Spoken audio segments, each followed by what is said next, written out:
Minatamis na kamote. Kain po tayo.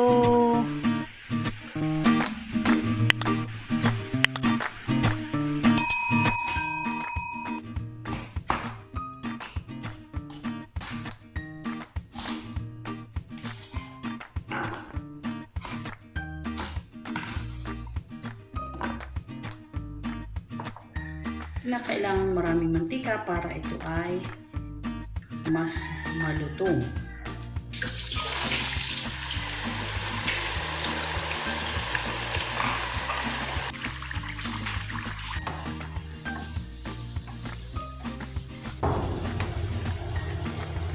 Medyo crispy na ang ating kamote, konti na lang. Okay na po ang ating kamote.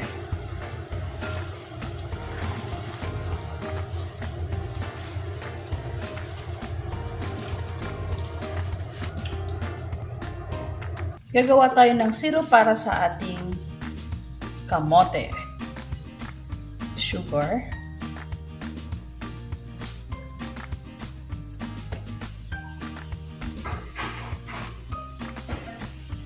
Lalagyan ko siya ng hot water.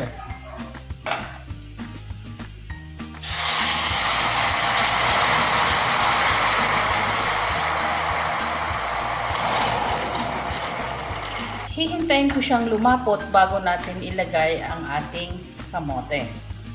Lalagyan ko din siya ng pandan para naman sa ganon may dagdag aroma.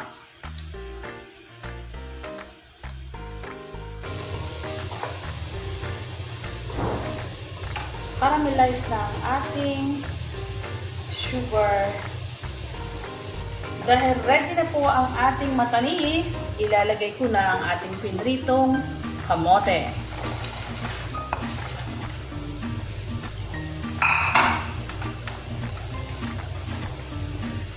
Ganyan lang po kasimple ang paggawa ng minatamis na kamote. Ang reason kung bakit piniprito ko muna, para siya ay hindi malabsak or madurog kapag inilagay sa syrup. At manatili siyang malutong.